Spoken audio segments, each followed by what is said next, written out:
In continuation of working capital management, in today's class, we are going to be looking at inventory management, and the outline to be discussed today will include the introduction to inventory control.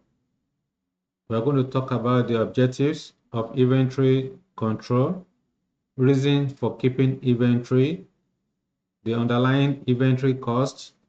Then we talk about the economic order quantity, the assumptions of EOQ, the limitation of economic order quantity model. Then we talk about the methods of determining economic order quantity, how to compute the meaning and how to compute inventory levels. And finally, we are going to discuss the just-in-time system, okay, as a way of managing inventory. All right. One thing you need to understand is that inventory management is a key component of working capital. Okay, it's a key component of working capital management. Okay, so what do you understand by inventory control? The inventory control is the process of ensuring that the right quality and quantity of inventory are available at the right time and at the right place. The inventory represents one of the most critical assets of a business because it is the primary source of revenue generation to a business. Hence, efficient inventory control is essential in order to enhance the working capital. When you talk about inventory, the components of inventory include raw material, work in progress, as well as finished goods. Those are the three major components of inventory.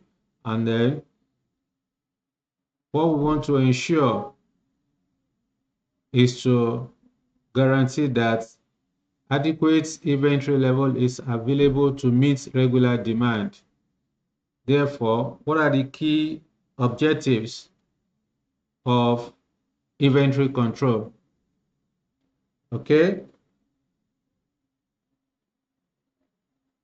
The number one objective that an organization might want to achieve in relation to inventory control is to minimize the risk of under or overstocking of material. You want to ensure that you are not over investing in item of inventory. Then two, the second objective that an organization might want to achieve in relation to inventory control is to minimize the risk of loss due to obsolescence or deterioration, because once the item of inventory become obsolete or deteriorates, the company will not be able to earn revenue, and then that will result to financial losses. As a result, it is important for the company to manage the inventory in order to avoid the event of obsolescence and deterioration. Then the third objective of managing inventory is to minimize the overall inventory cost. There are four key components of inventory cost, which we are going to discuss later on. All right, so in order to minimize the overall inventory cost, so it is important to manage the inventory. Then number four is to minimize capital investments in item of inventory. We manage inventory in order to minimize the capital investments. Okay, the capital investments in the item of inventory. So these are some of the objectives that an organization might want to achieve in relation to inventory. Then let's talk about reasons for keeping inventory. Why does an organization keep inventory? Number one, um, generally companies have different reasons for keeping inventory, one of which include to ensure smooth production run. So you want to guide against the event of having exhausting the inventory when the company is in production process. So in order to ensure that there is smooth production run, then you must keep sufficient quantity of the item of inventory in the warehouse so that when the need arises, you'll be able to supply, okay, smoothly without any hitches. Then two, to meet regular demand. We keep inventory in order to meet regular demand. If customer wants to buy, if customers want to buy, you have sufficient inventory to sell. Okay, remember we said that one of the most critical assets of any business organization is the inventory, because it is this inventory that the company will be able to sell to earn revenue. Therefore, in order to ensure that the company meets regular demand, so it is important to keep sufficient amount of the inventory. Then three, to take advantage of bulk purchase discounts. When a company buy in large quantity, the company may be entitled to a discount. So as a result of that, so it is important for the company will want to take advantage of that. So when they buy in large quantity, to take advantage of a bulk purchase discounts. So that will motivate the company to buy. All right. Then number four, objective.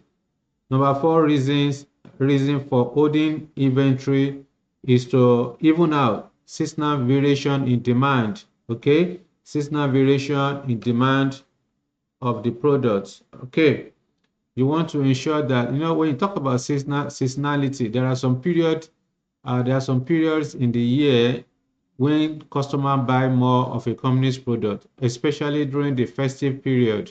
All right. So during that period, company will want to buy in large quantity. Okay. So and they keep it in the warehouse so that when customer demand, you'll be able to sell to earn revenue. So these are some of the reasons for keeping inventory. So you may want to take you may want to add one more. Let's add one more reason for holding inventory is to take advantage of any unexpected scarcity in the product. Okay, at times it is possible that information may be going around that there will be scarcity in that particular product, so or in the item of inventory. So the company may want to buy in large quantity and keep it in the warehouse so that whenever there is scarcity, the company will not be affected to a large extent. So these are some of the reasons for keeping inventory. Then let's talk about inventory costs. Inventory costs are costs incurred whenever a company purchase an item of inventory. Okay, there are costs associated with holding inventory. Okay, there are four major components of inventory costs. One is ordering costs. Okay, component of inventory costs. One is ordering costs. Let me write that. Ordering costs. Two, carrying costs. Three, purchase cost. Then 4, stock out cost. So these are the 4 major components of inventory cost. All right. Now, what do you understand by ordering cost? Ordering costs are costs incurred whenever a company places an order and when the order is finally received into the company's warehouse. So when a company wants to purchase item of raw material, the first thing will be to put a call through to the supplier to find out if the material is available. So from that point, the company is making the call or the company is placing the order, the company has started incurring ordering costs. So up to the point of receiving the order.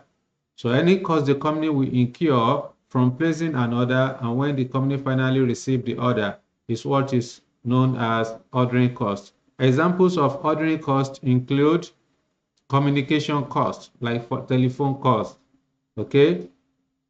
Cost of loading and offloading, okay? When you go to the market, you purchase the item of raw material. So those material will be loaded in the vehicle. So you need to pay the people that will load the material. So the cost the company will incur is part of ordering cost.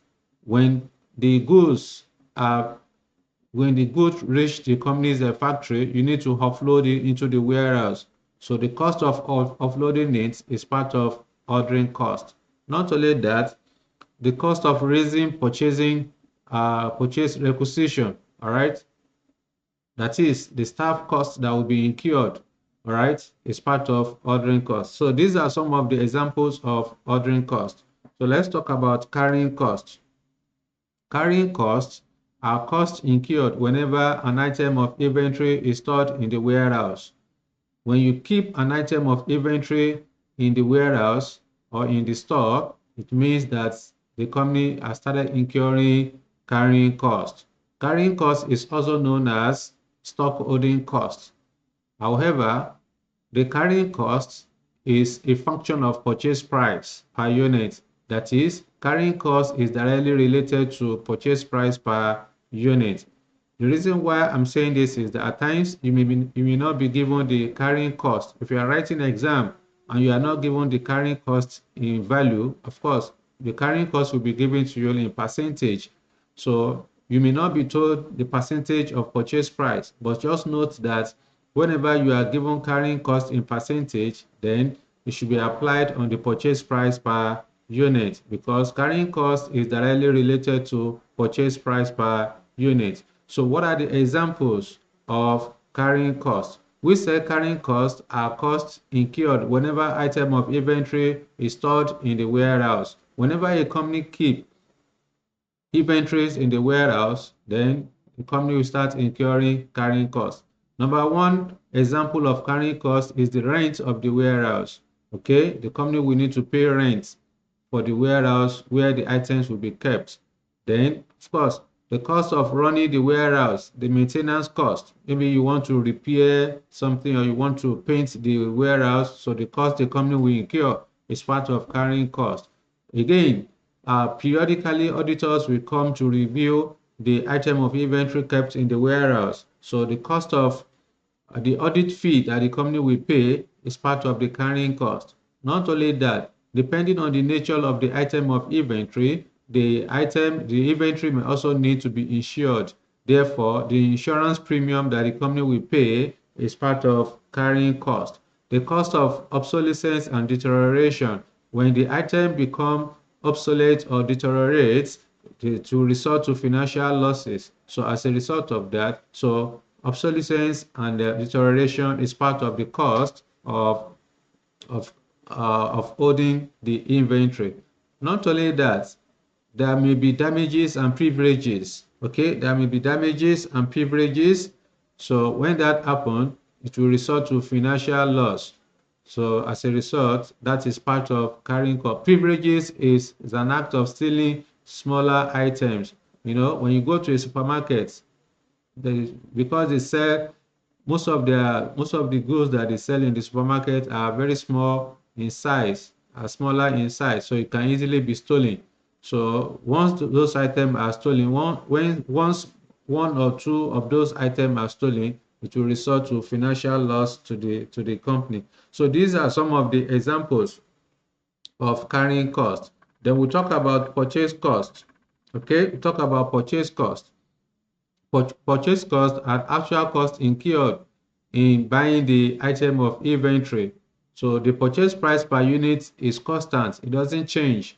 However, it may vary depending on whether there is bulk purchase discount, meaning that whenever a company buy in large quantity, so the amount that the company will pay may be lower depending on the level of discounts that are available. Okay, so again, the purchase price per unit will not change. It's the same, it's constant, except that when a company is granted bulk purchase discount, in that case, it will lower the price.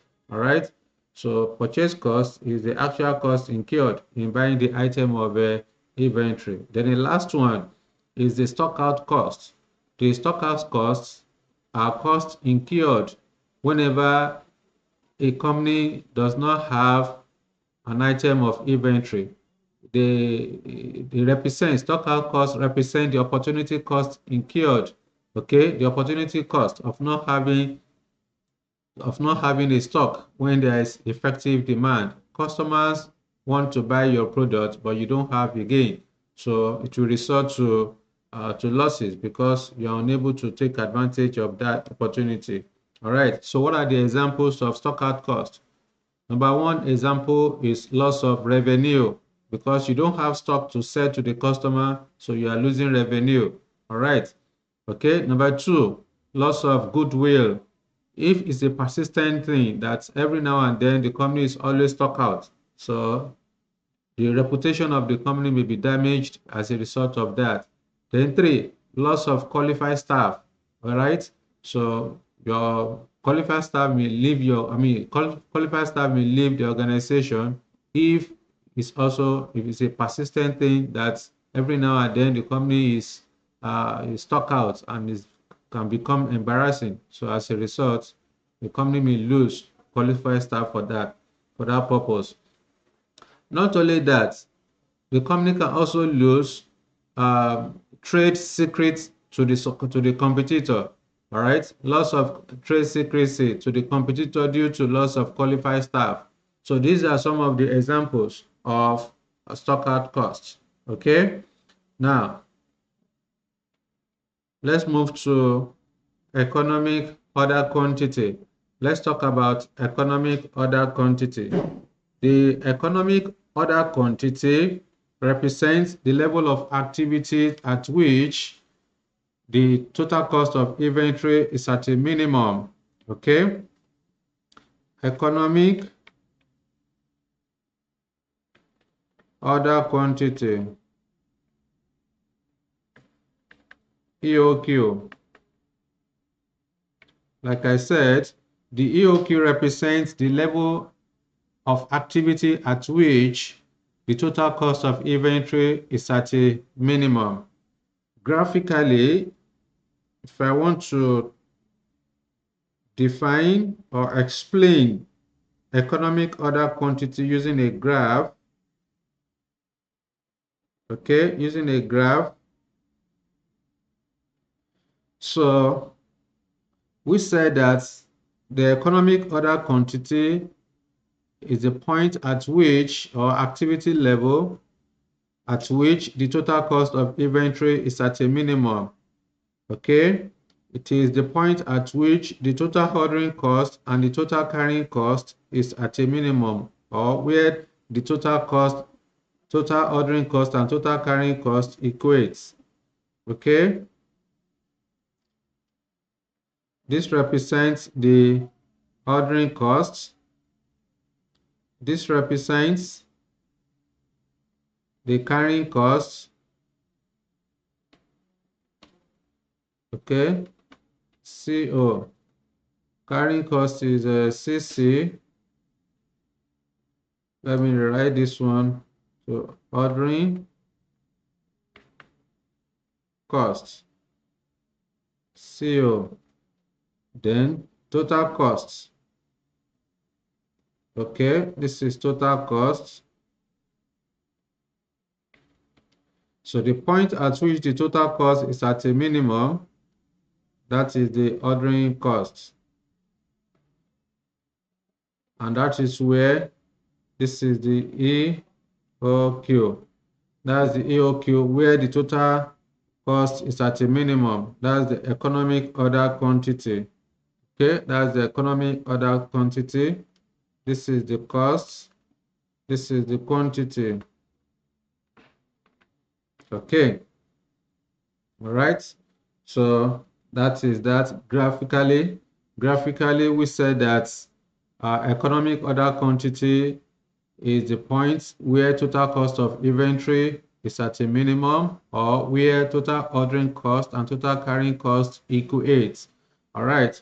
So that is that. Now, let's talk about the underlying assumptions of EOQ.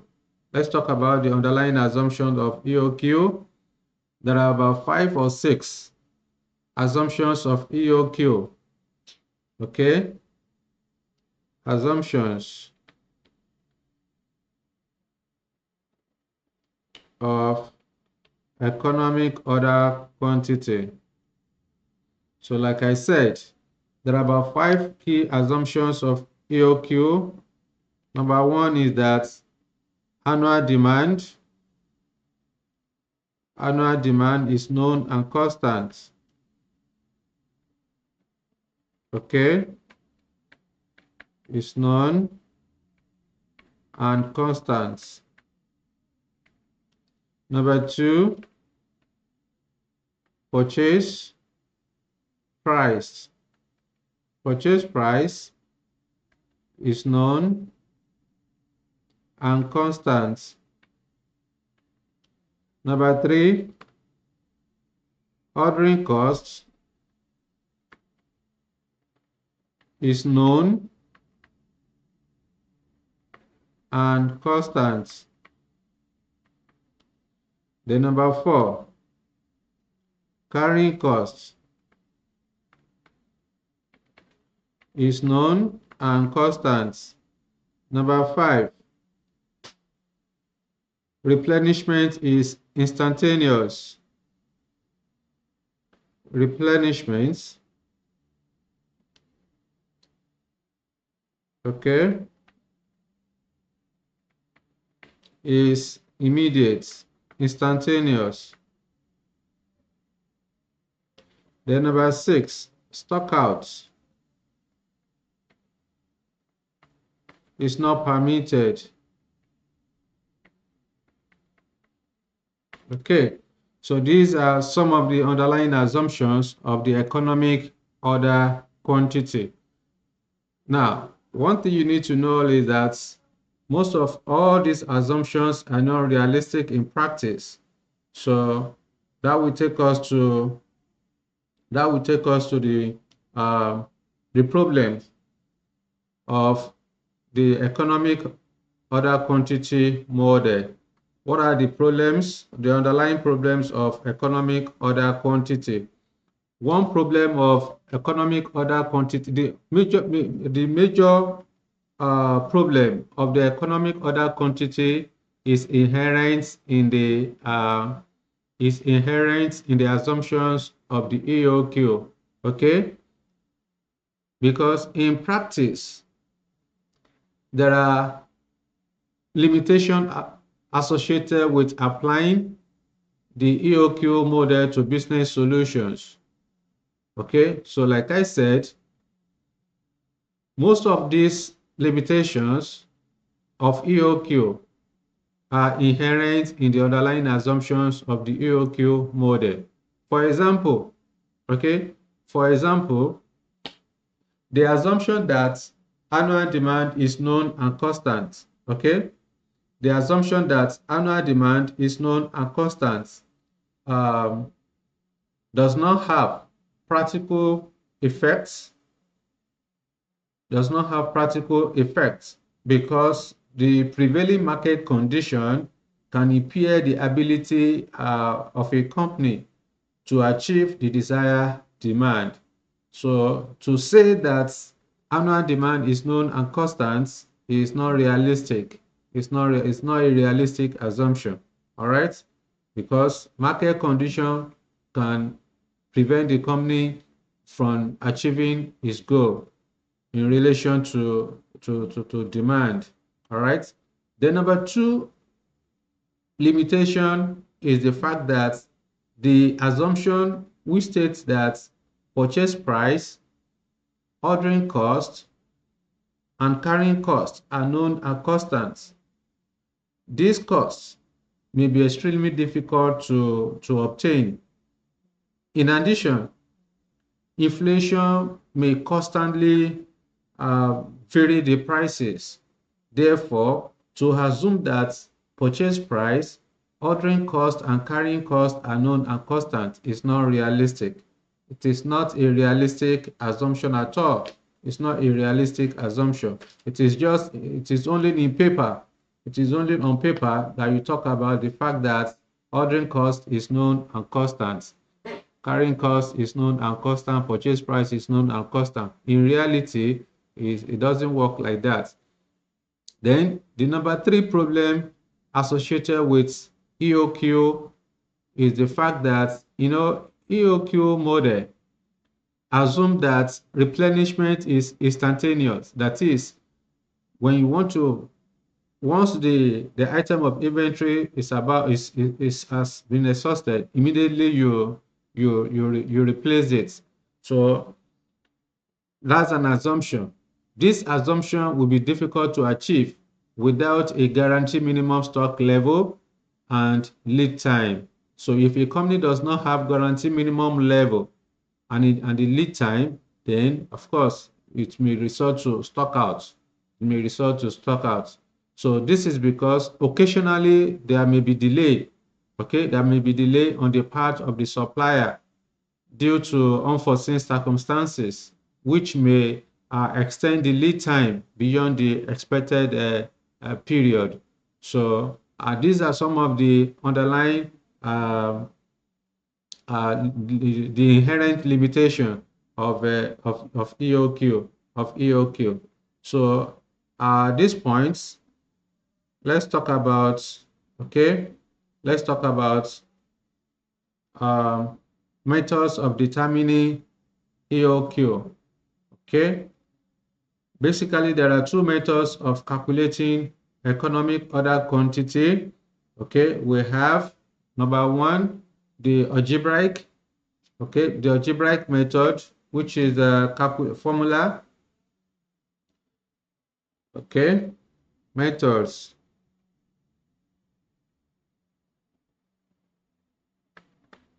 of calculating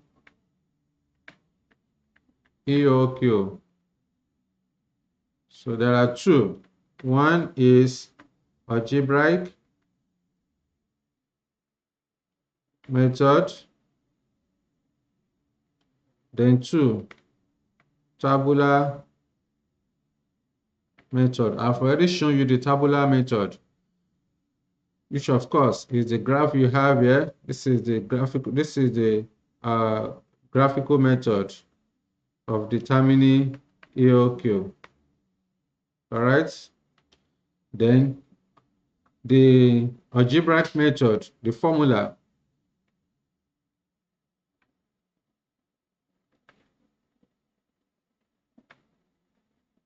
The algebraic method of calculating EOQ is that, of course, the EOQ is computed as 2 multiplied by annual demand multiplied by ordering cost divided by carrying cost per unit square root. All right. D is the annual demand. CO is the ordering cost. CC is the carrying cost. You must understand the fact that this D, which represents the annual demand, please, you have to watch out. In most cases, if you are writing an exam, the annual demand will not be given to you. You can be given weekly demand, monthly demand, quarterly demand, biannual demand. So if you are given weekly demand, you need to multiply with 50 or 52 days for a year. Okay, you have 52 weeks in a year. So whenever you are given weekly demand, just multiply with 50 or 52 weeks. Then if you are given monthly demand, you need to multiply with 12 months to arrive at annual demand. If you are given quarterly demand, you multiply with 4. If you are given biannual demand, you multiply with 2. So you need to know all of this. Of course, like I said, the CO represents the ordering cost.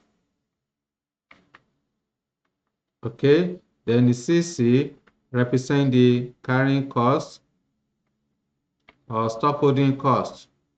So like I said, the stock holding cost is directly related to purchase price per unit. So if you are not given the value of the carrying cost, but you'll be given the percentage, so just multiply the percentage on the purchase price per unit. Okay, so that is how to calculate EOQ. There are other formulas that you need to take into consideration. So what are the other formulas whenever you want to compute EOQ? What are the other formulas associated with EOQ? So you may be asked to determine total relevant cost. All right. So total formula for calculating total relevant cost. TRC. TRC represents total relevant cost. So the TRC is equal to total ordering cost plus total carrying cost. So the total ordering cost is annual demand multiplied by ordering cost divided by the EOQ. The total carrying cost is equal to the EOQ multiplied by uh, carrying cost, okay, carrying cost per unit divided by 2. All right. So the addition of the 2 will give the total relevant cost of inventory. Please pay attention. The total relevant cost of inventory is different from the total cost of inventory. So whenever you are asked to compute total relevant cost or total variable cost of inventory, it's simply total ordering cost plus total carrying cost. Then you may be asked to compute total cost of inventory, total cost of inventory, TC. The total cost of inventory has 3 components. One is the total ordering cost plus total carrying cost plus total purchase cost. So these are the 3 components of total cost of inventory. So the total ordering cost is annual demand multiplied by ordering cost per unit divided by the EOQ plus total carrying cost, which is EOQ, the quantity multiplied by carrying cost per unit divided by 2. Then the total purchase cost represents the annual demand multiplied by the purchase price per unit. So all of this put it together is what will give you the total cost of inventory. Finally, another formula that you may be asked to compute is number of order in a year. Okay, number of order in a year.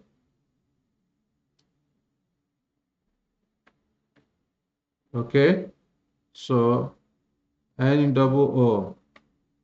Whenever you are asked to compute number of order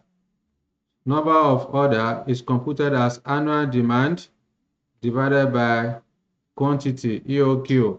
All right. So that is that.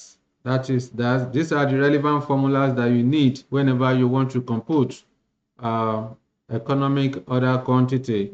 All right. So at this point, let's have illustration. Okay, let's have illustration. Okay, so let me see. Yeah, let's have this illustration. Did I have inventory level there? I think I have it. Yes. Okay. So let's have illustration. Washington Limited is a manufacturing company with no properly defined purchasing policy for its major raw material, the monthly demand of which is 2,500 units. So you have been given monthly demand, okay? That means we need to multiply it by 12 to arrive at annual demand.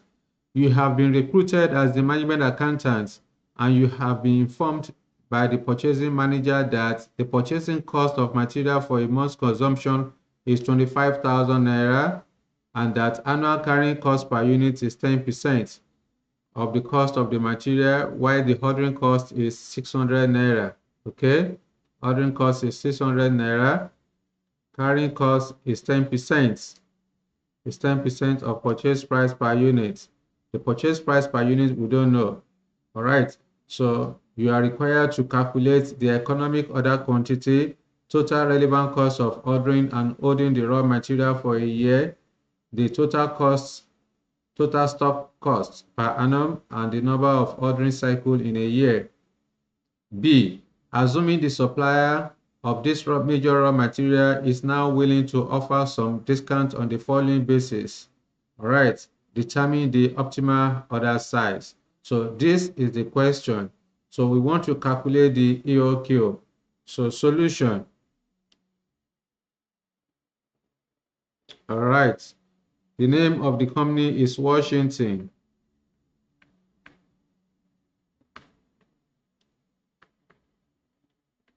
PLC. Is it a PLC or a limited? Limited. So Washington Limited.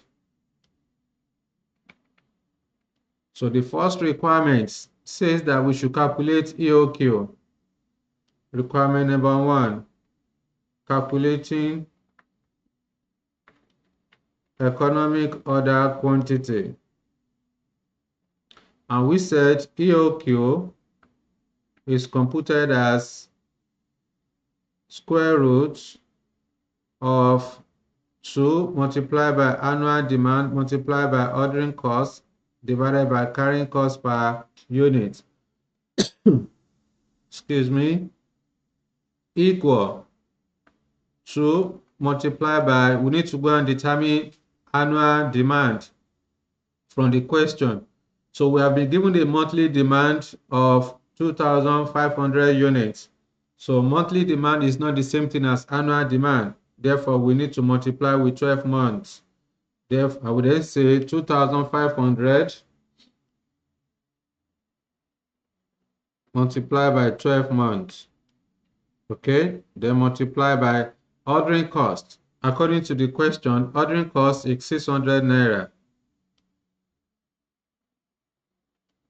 divided by the carrying cost. Carrying cost is a function of purchase price per unit. In this question, we are not given the carrying cost per unit. So, but we are told that annual carrying cost per unit is 10%. Therefore, we need to go and determine the purchase price per unit because purchase price per unit is not given. We are given the 2,500 units were purchased for 25,000 naira. Therefore, we need to calculate the purchase price per unit, then we multiply with 10%. So I will then come here. Okay. The purchase price per unit. Let me do it here.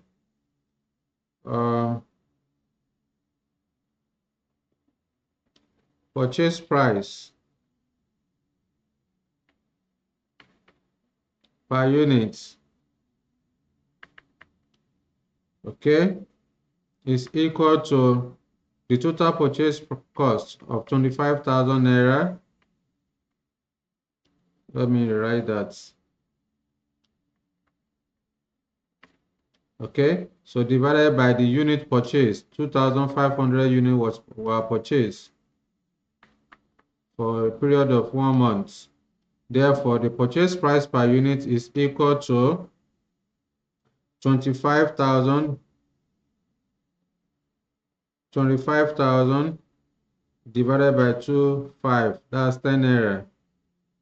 Okay, so purchase price per unit is 10 naira. Okay, so if purchase price is 10 naira, then of course my carrying cost, which is a function of a purchase price per unit at 10%. So this will then be 10 naira multiplied by 10%. So carrying cost is 1 naira. Find the square root. Equal. Bring out the calculator to say 2,500 multiplied by 12. 12 months, that's 30,000. So here is 30,000. Here is 30,000. 2 multiplied by 30,000 multiplied by 600 divided by 1 naira. Final answer, EOQ. So 30,000 multiplied by 2 multiplied by 600 equal divided by 1. Still the same thing. Then find the square root. That's 6,000 units. So the EOQ, let me shift. The economic order quantity is 6,000 units. That's it. The next one, you have to calculate the total relevant cost of ordering and holding the raw material for a year. Number 2, total relevant cost of ordering and holding. Okay, so TRC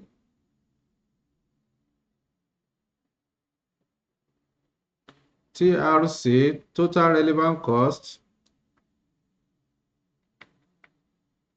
is calculated as total ordering cost, which is annual demand multiplied by ordering cost divided by the EOQ plus EOQ multiplied by carrying cost per unit divided by 2, which is equal to, let me see if I still have space down there. Yes, we still have space. So, which is annual demand is 30,000 units.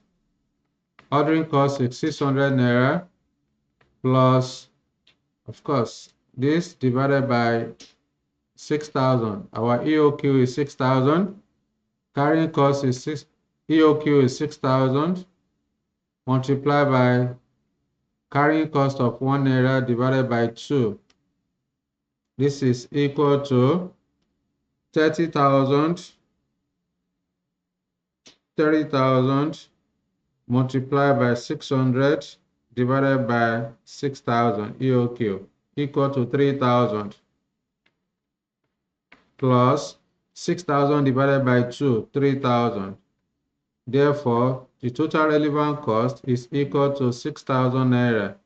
This is the total relevant cost of ordering and holding inventory, 6,000 naira. Next one, we also asked to determine the total stock cost per annum, total cost of inventory. Number 3, total cost of stocking, TC.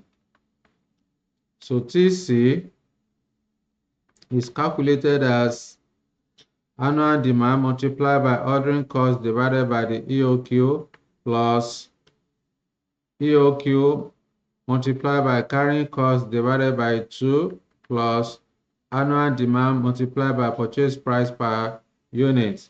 So total cost will be equal to annual demand is 30,000 multiplied by ordering cost of 600 naira divided by EOQ of 6,000 plus EOQ of 6,000 multiplied by carrying cost of 1 naira divided by 2 plus annual demand of 30,000 naira multiplied by purchase price per unit of 10 naira. Okay, we have calculated purchase price to be equal to 10 naira. Okay, so I would then say TC equal to 3,000 plus another 3,000 plus 300,000. So 30,000 multiplied by 10 is 300,000. So total cost of inventory is 306,000 naira. So that's that. The next item is to calculate. We want to calculate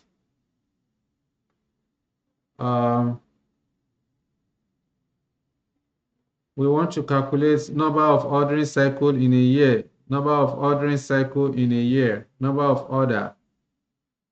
Number 4, number of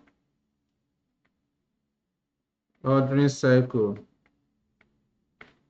in a year. That's number of order. So number of order is computed as annual demand divided by EOQ. Annual demand is 30,000 units.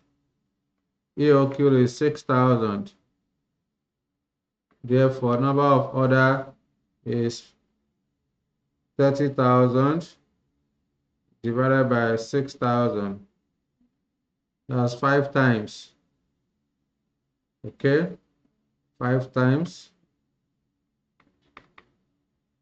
So the company placed order 5 times in a year. So that's that.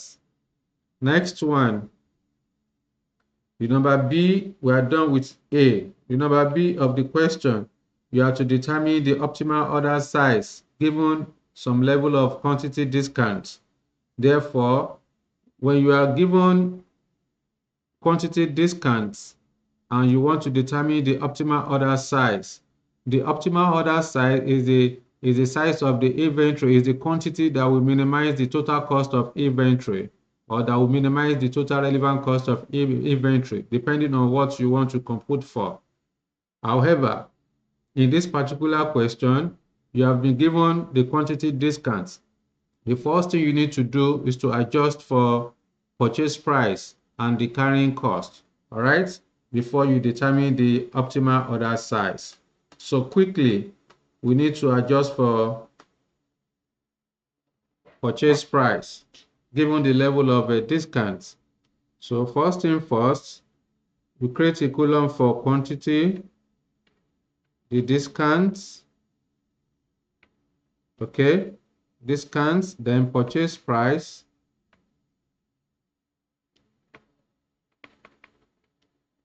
The purchase price currently is at 10 naira. Then the carrying cost at 10% of purchase price. Okay. Of course, this will be in naira.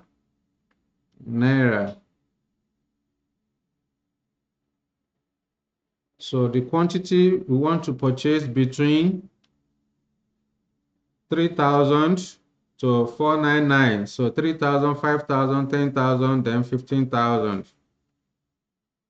Quantities are 3,000, 5,000, 10,000, and then 15,000. So if you purchase between 3,000 and 4,999, you are entitled to a discount of 10%. Let me confirm. 10, 15, 25, 30. 10,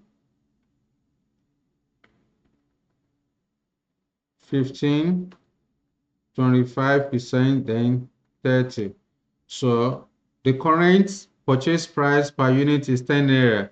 So if you purchase 3,000, between 3,000 and 499, you are entitled to a discount of 10%. So meaning that you are supposed to pay 90% of the 10 naira purchase price. Therefore, I would then say 0.9 multiplied by 10 naira. That's 9 naira. I'm supposed to pay 9 naira. If I'm paying 9 naira, at that level, the carrying cost per unit will be 10% multiplied by 0.1. So 90 kobo is the purchase price. If I'm to pay discount of, if I'm given discount of 15%, that means I'm to pay 85% of the 10 naira. So that will be 8.5. 10% of 8.5 is 0.85. If I buy 10,000 quantity, I'm entitled to a discount of 25%, meaning I'm going to pay 75% of the 10 naira. So this should be 7.5. 75% multiplied by 10, 750 kobo multiplied by 10%, that will be 0.75. Finally, I'm given a discount of 30%, I'm supposed to pay 70%. Therefore, carrying cost 10% of 7 naira will give me 70%. All right, 0.70. Okay, so that is that. Now that I have the revised purchase price, I now have the revised purchase price and the carrying cost. Then I can go ahead to determine the optimal order size. Okay, so when you want to determine the optimal order size, there are about 5 columns you are expected to, about 7 columns that are expected to create. The first column will be the quantity. Let me manage this space. Quantity, then the average stock. After average stock, you consider number of order in a year. Then you are going to consider total ordering costs. Okay, we consider total carrying costs.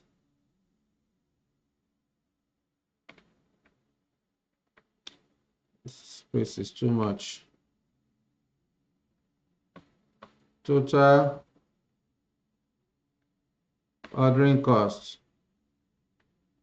Then we consider total carrying costs. The next one will be the total purchase costs. Total purchase costs. Then we consider total costs. Okay. So this will give me the optimal order size. So this is quantity. This is quantity. All right. Average stock is Q divided by 2. Number of order is annual demand divided by Q. Okay. Then total ordering cost is DCO divided by Q. So D over Q multiplied by CO. All right. Then total carrying cost is QCC divided by 2. Therefore, Q over 2 multiplied by CC.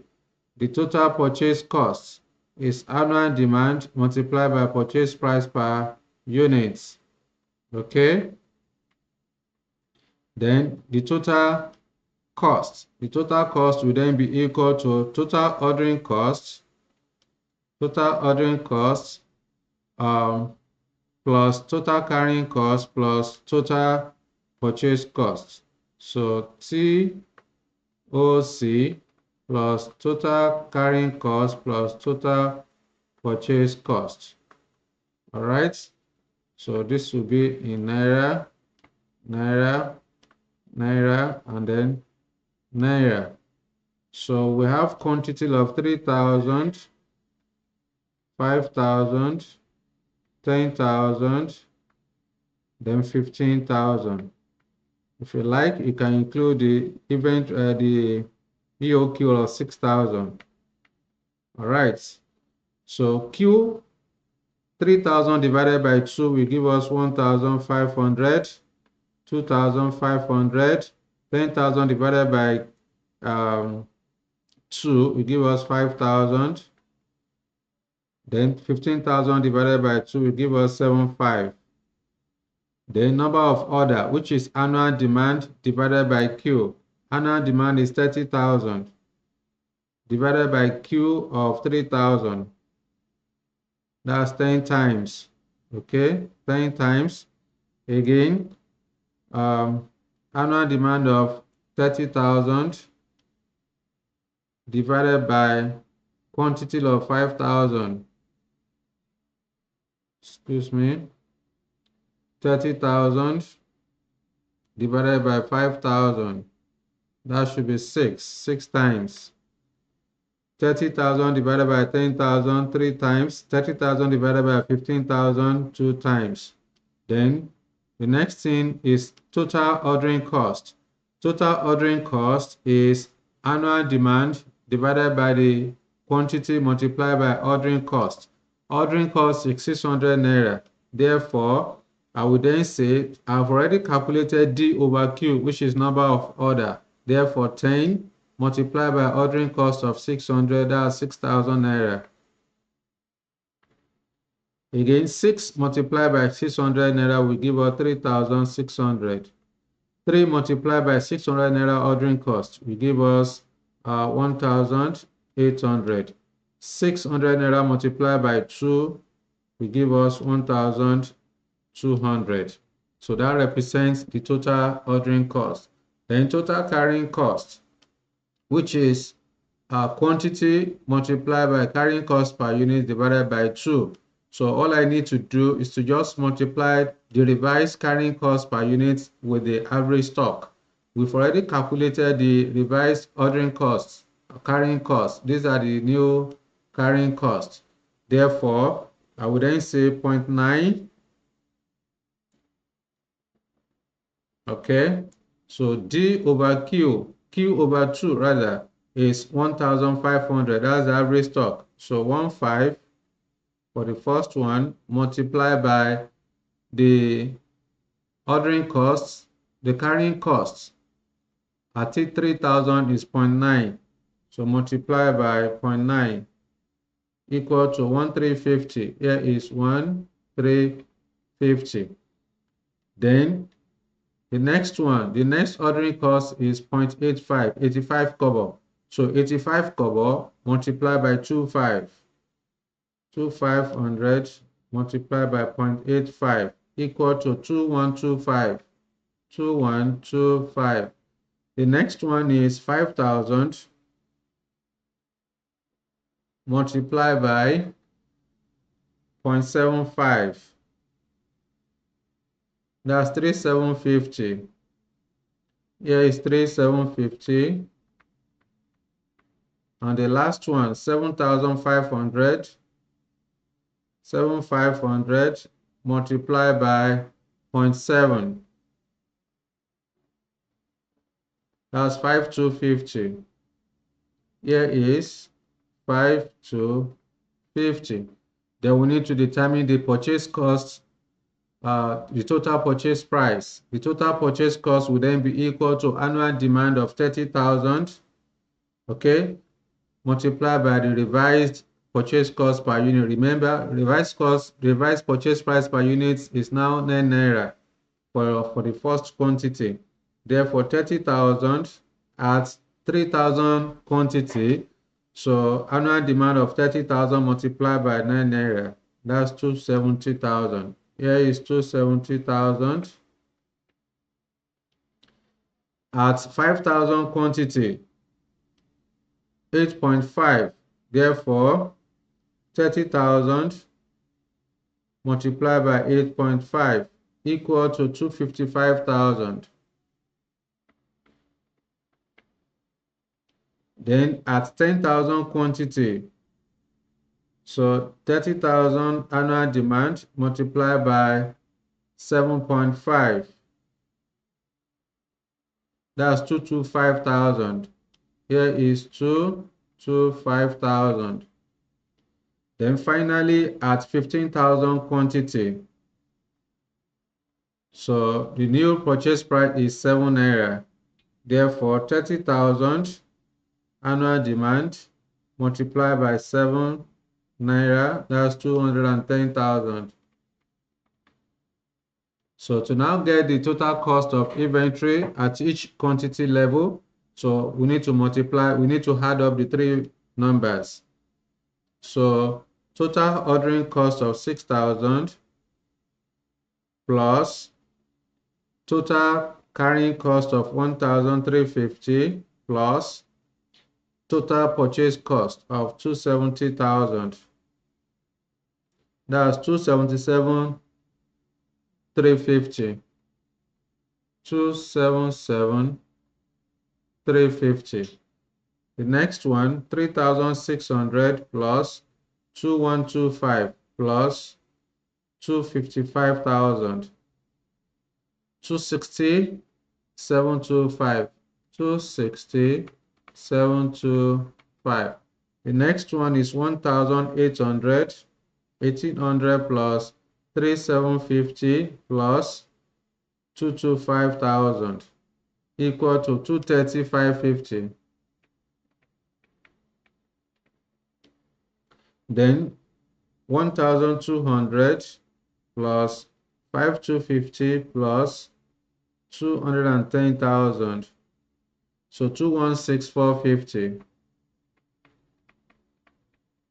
Okay, so we have computed the total cost. So what we need to do now is to now select the optimal order size is the order size that will minimize the total cost of inventory. To do this, we need to look at all the total cost computed. Which one is the lowest?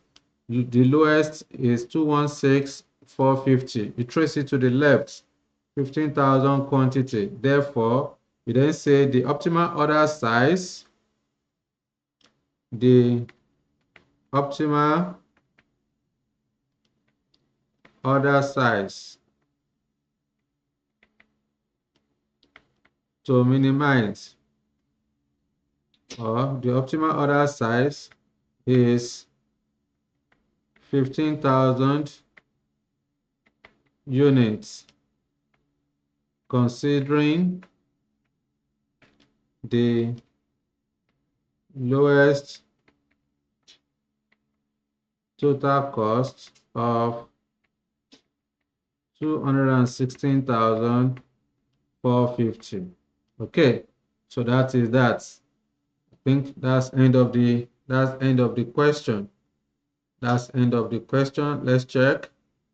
Yeah, so that's it. This is how to determine optimal order size. At this point, let's go back to the outline for the day.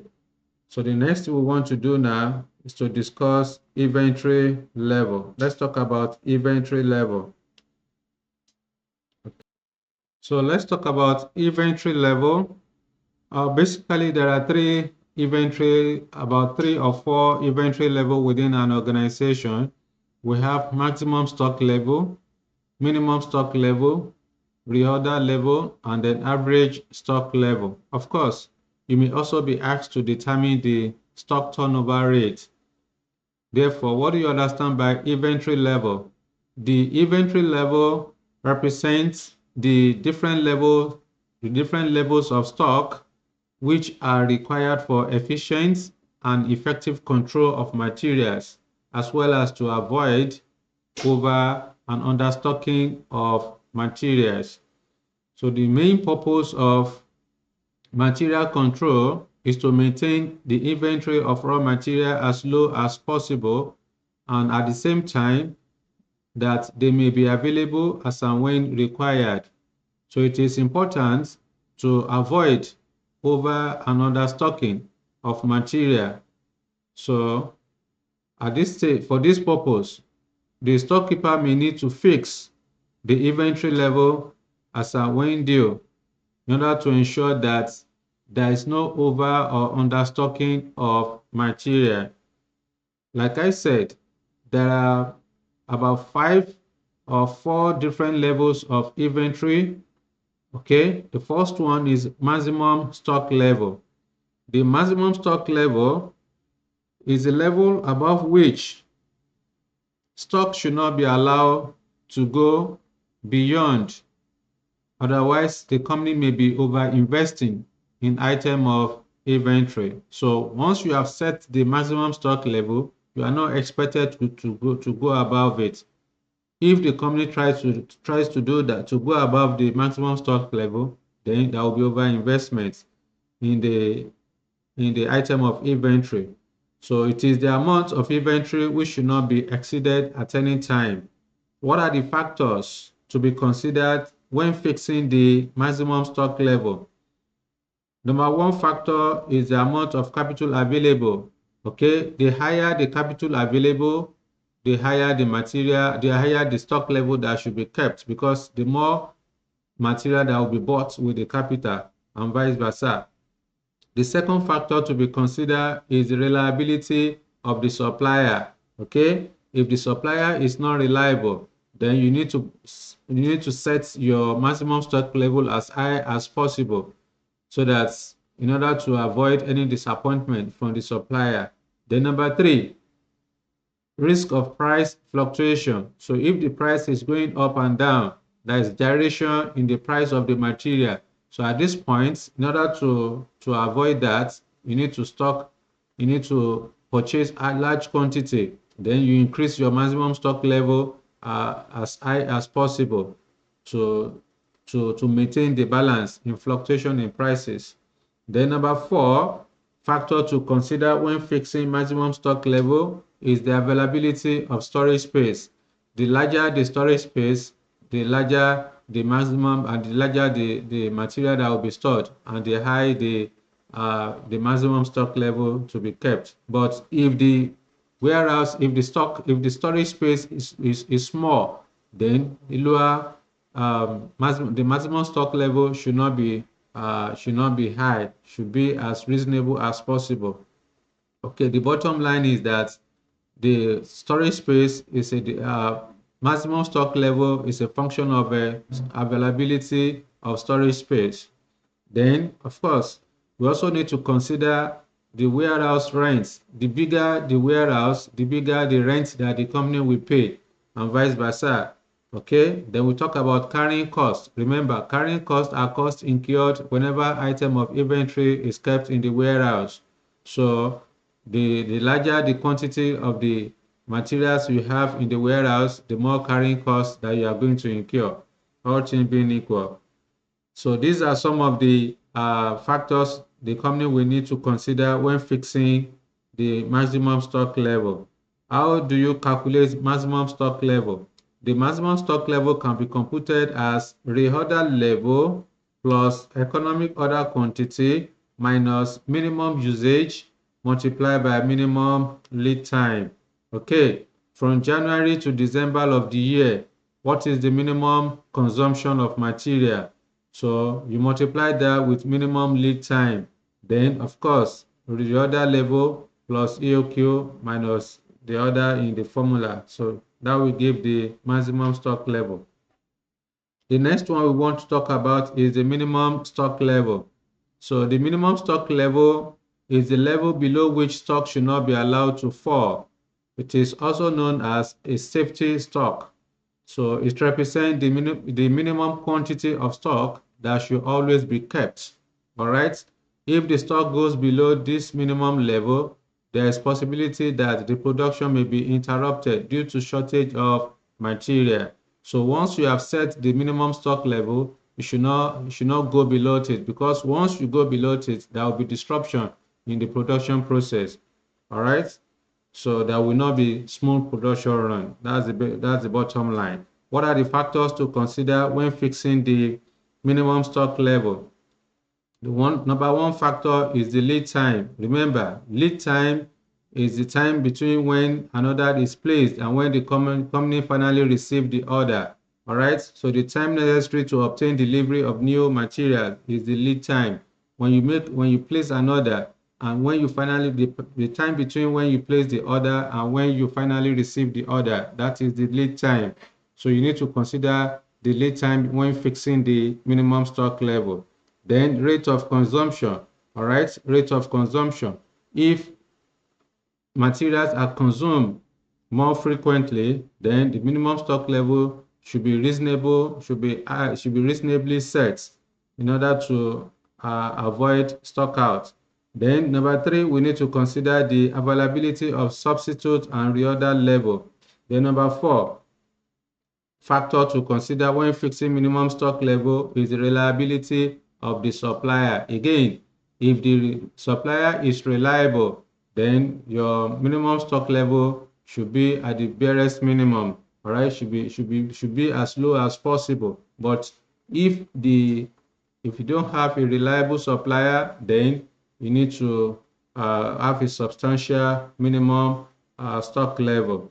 Then how is minimum stock level computed?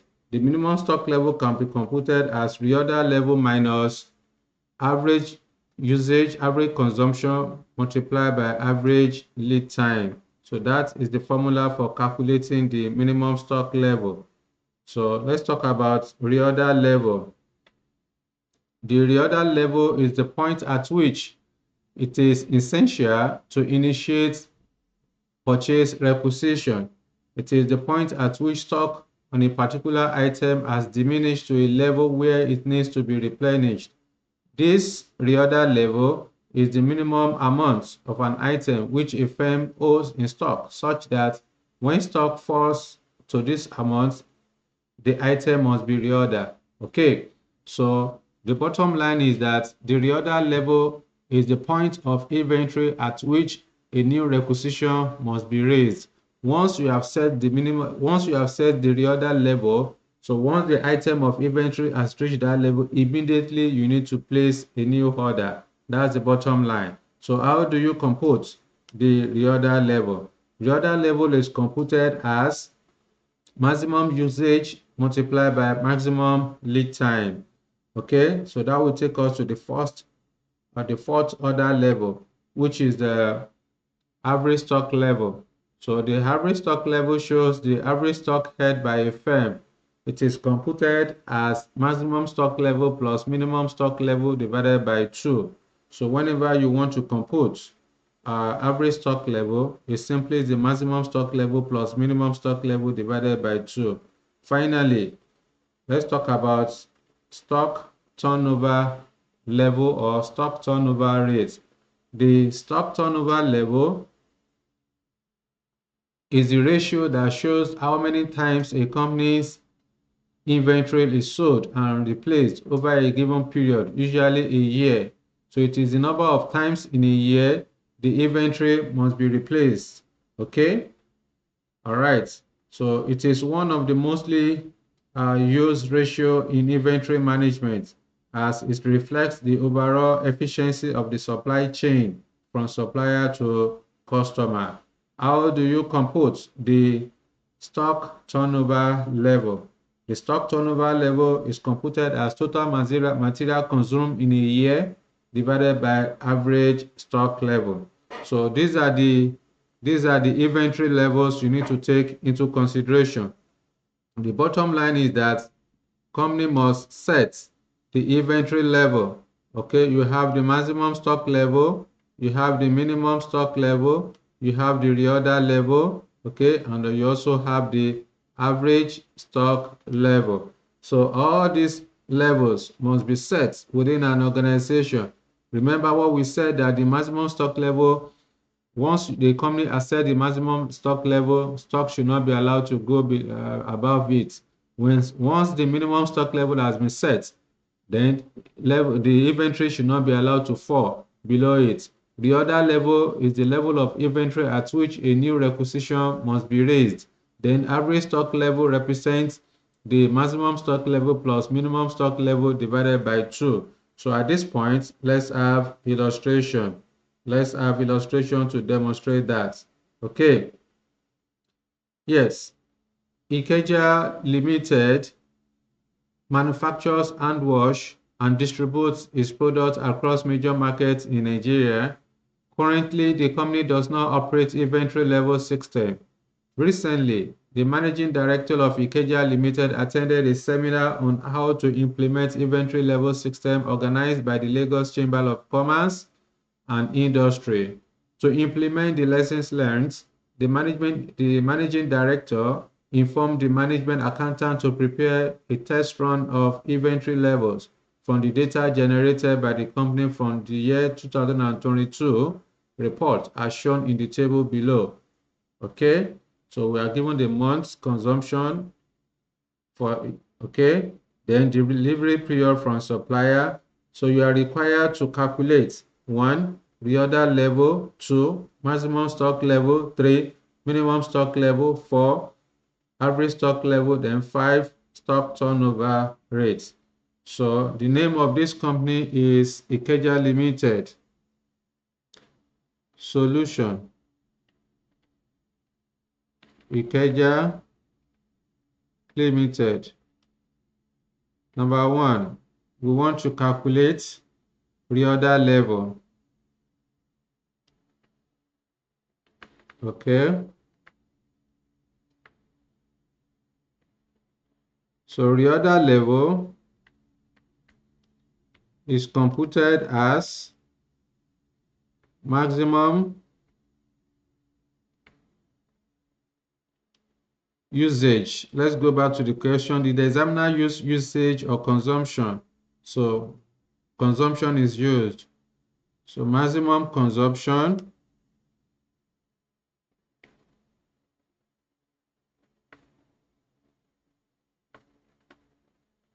multiplied by maximum lead time. Okay. So reorder level, I will then go to the consumption pattern from January to December. From January to December, which one is the maximum? Maximum figure is 2,000. Okay, maximum consumption is 2,000. Okay, so I would then say 2,000 multiplied by maximum lead time. So the lead time, maximum lead time is 4 months. Multiplied by 4 months. So the other level is 8,000 units. So which means that once the inventory has reached 8,000 units, you need to raise a new requisition. That's the implication.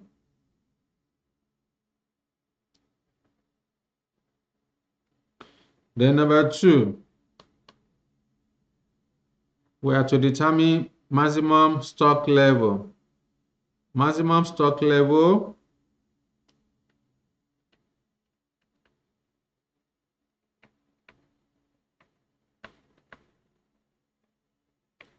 MSL. So the maximum stock level is computed as reorder level plus EOQ minus minimum consumption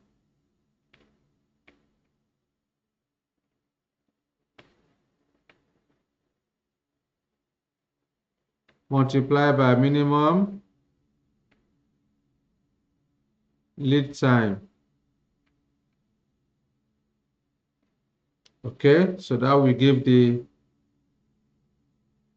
maximum stock level. So maximum stock level equal to 8,000. Our reorder level is 8,000 plus EOQ. Are we given EOQ? Yes, EOQ is the same thing as reorder quantity, 4,000 plus 4,000 minus minimum consumption. Go back to the table. January to December, which is the minimum? 600 is the minimum. 600 multiplied by minimum lead time. Minimum lead time, according to the question, is 2 months. So multiply by 2 months. Okay. So here will be 12,000 minus 1,200. This is 10,800 units. So maximum stock level is equal to 10,800 units. Number 3, minimum stock level.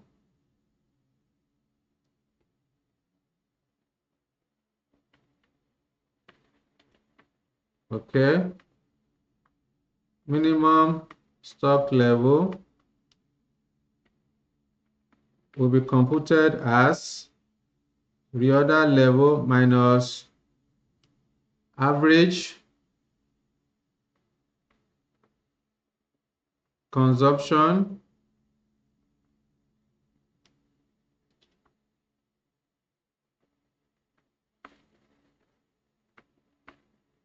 multiplied by average lead time. Okay, that will give the minimum stock level, which is reorder level is 8,000 minus average consumption. Average consumption is not given. What we need to do is to add up all the consumption from January to December. So 1,200 plus 2,200 plus 3,600 plus 4,000, 6,000 plus 3,800. That's 16,800. 16,800 is total consumption. When you add up all of this, that's 16,800 units. Okay? So to now get the average, it will be 16,800 divided by 12. Okay? Note, average consumption equal to 16,800 divided by 12 months, which is equal to divided by 12. That's 1,400. So that's average consumption. Here is 1,400 multiplied by average lead time. The average lead time is 3 months. Multiplied by 3. So finally, 8,000 4 multiplied by 3 equal, then minus 8,000. That's 3,800. 3,800 units is the minimum stock level. Number 4, average stock level.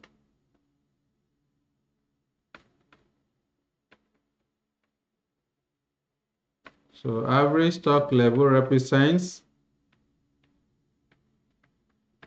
maximum stock level plus minimum stock level divided by 2, which is equal to 10,800 plus minimum of 3,800 divided by 2. Let me confirm the minimum.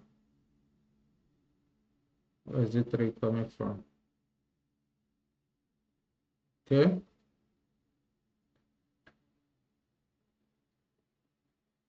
Okay, so minimum stock level, we got 3,800.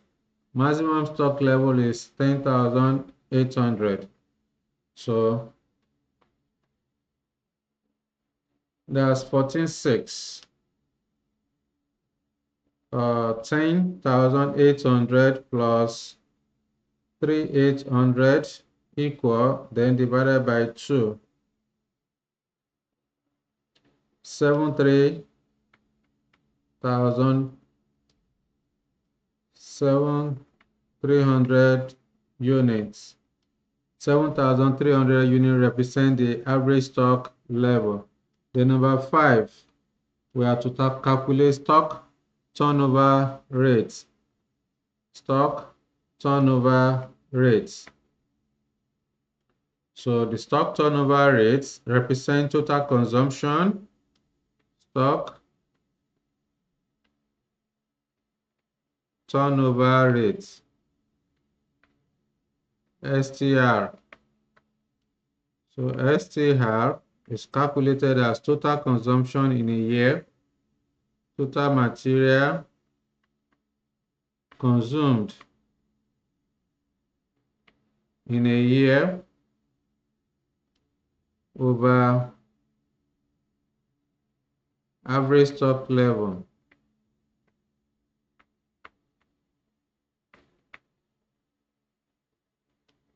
Equal 16,800 is total material consumed divided by average stock level of 7,300 units. So this will give 2.16800 divided by 7,300 equal to 2.3 times. Okay, 2.3 times. So the companies sold and replaced inventory 2.3 times in a year. Okay, so that's end of the question. Finally, let's go back to the next item we need to discuss, that we want to discuss under inventory control is just-in-time system. We want to discuss just-in-time system. The just-in-time system, which we also known as JIT, is a series of manufacturing and supply chain techniques that aim to minimize inventory levels and improve customer service by manufacturing not only at the exact time customer required, but also in the exact quantities that need and that they need and at the competitive prices. Okay, so the just-in-time involves the elimination of waste such as material mishandling, long raw material lead times, long customer lead times, unnecessary clerical and accounting procedures, or all activities performed that do not add value to the company. So the just-in-time system attempts to eliminate waste at every stage of the manufacturing process. What are the key objectives of just-in-time? Number 1 is to ensure smooth flow of work through the manufacturing plants. All right. Number 2, to reduce capital tied up in the item of inventory. And that's why you place the item of raw material only when needed. So you are not purchasing large quantities of material and keep in the warehouse. No, what you do is to make a request for your material only when you need it. Then number 3 is to ensure flexible production process, which is responsive to the customer's requirement. These are the 3 key objectives of just-in-time. What are the features of just-in-time? Number 1 feature of just-in-time is that delivery will be small and frequent rather than in bulk. Okay, deliveries will be small and frequent rather than in bulk because you are purchasing materials only when needed. Then number 2 characteristic of just-in-time system is that close cordial relationship is maintained with the supplier to ensure top quality and timely delivery of items. Of course, if a company fails to have a cordial relationship with the supplier, you may be denying supplies and then that may disrupt production process. So at all time, it is expected that there will be cordial relationship between the company and the supplier. The number three feature of just-in-time system is that unit purchase prices may be higher due to uh, again, unit purchase price may be higher to compensate supplier for top quality of goods and delivery requirements. However, saving in production cost and reduction in working capital should offset these costs because all those costs of all the storage costs, all those costs that the company will incur in storing the item of inventory will be saved. So it is expected that even the premium that the company will pay for to compensate the supplier for supplying high quality goods and delivery will offset that. Okay, so these are some of the features you need to take into consideration in relation to just-in-time system. You may want to add one more that another feature is that improved labor productivity due to smoother flow of materials through the process. So that smooth production run as a result, there will be labor efficiency. Okay. Then number five is to improve production process. There will be an improved production process arising from the reduced machine setup time and material movement and result in labor efficiency. So these are some of the characteristics of um, just-in-time system. So far so good. So we have completed. In today's class, we talk about the introduction to inventory management. Okay, we talk about the objectives of inventory control. We also discuss reasons for keeping inventory. What are the underlying costs of inventory, all the associated costs of inventory, including the ordering cost, carrying cost, purchase cost, stock out cost. We discussed it. We also discussed the economic order quantity and the underlying assumptions of EOQ. We also talk about the limitations of EOQ, how to compute EOQ. Okay, then we talk about the inventory level, where we discuss maximum stock level, minimum stock level, average stock level, reorder level, as well as the stock turnover level. And finally, we just discussed just-in-time system of inventory control. These are the scope for today. Please do well to subscribe to the YouTube channel if you have not done so, because this will encourage me to produce more valuable lectures like this. Not only that, each time I make a post, you'll be able to receive notification for that. Thank you for your time. I will see you in the next class. Bye bye.